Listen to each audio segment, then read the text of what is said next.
So ngayon guys, pupunta na tayo sa Lumboy, no?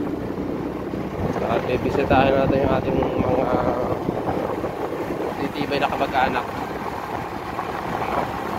Padilla, si Kix.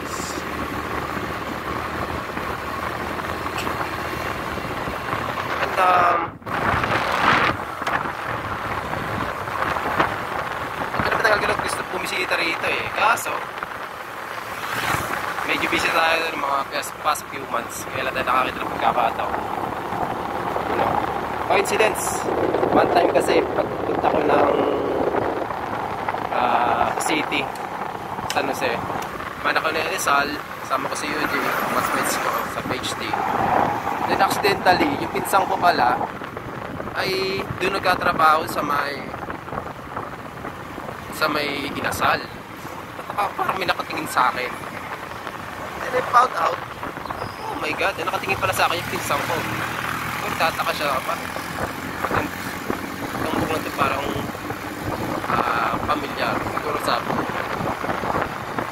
Ito nung araw guys, nilalakad na namin ito eh. Galing din sa may Tayab. Ayan o.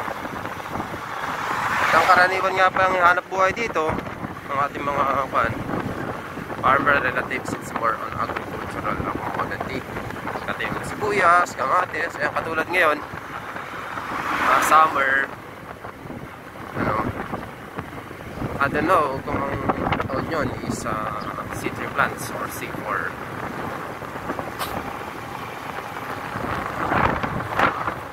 See?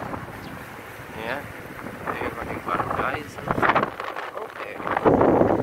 Perfect bag. Nandito na tayo sa Lumboy. Oh, Lumboy guys.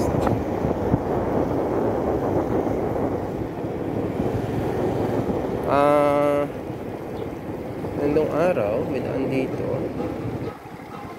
Sarado na siya.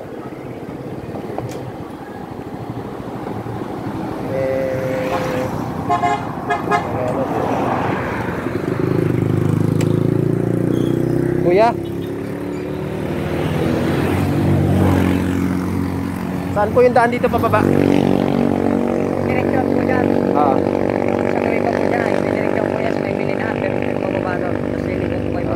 Pero di ba nung araw mayroon daan dito na parang ganito? Alam mo yung daan. Ha? Ayan, ganito. Pero hindi pwede ang motor? Hindi pwede. Ah, thank you. Kung ganun sana ko yung motor mo, wala ka paano makakababa ka dyan. Oo. Tsaka direksyon mo lang sa dyan. Kaya papunta kasi ako Lakwan, Kalasoren. Oo. Ah, sige po. Ah, thank you.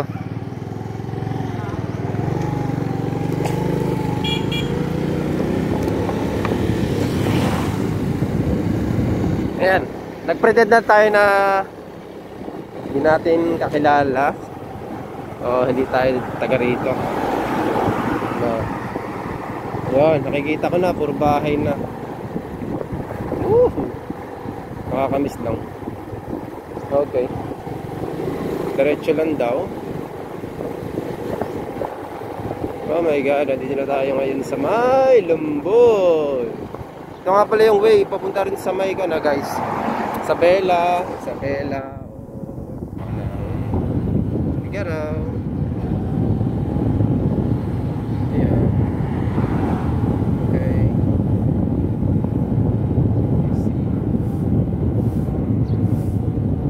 Handaan na tayo guys kasi dito sa atin.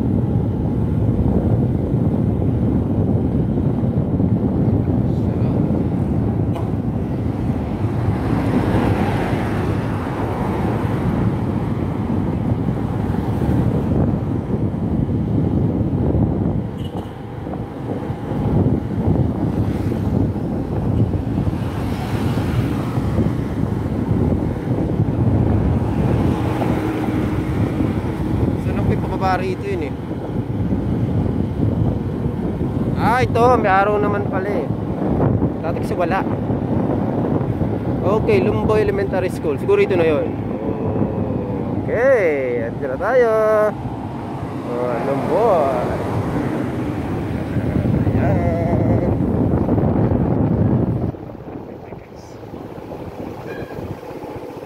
tayo. Tapos dito. Kanan tayo. Oops. Yeah. Titin. Pwede kama dito. Ayan. Dito na tayo guys.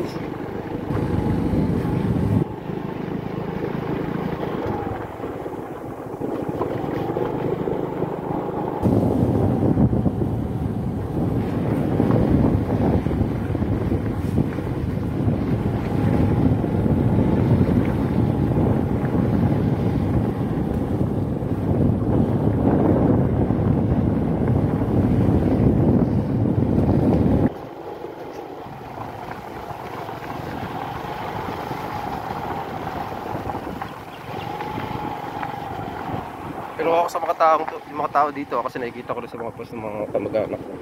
Nagko-consider rito, linis sa dito.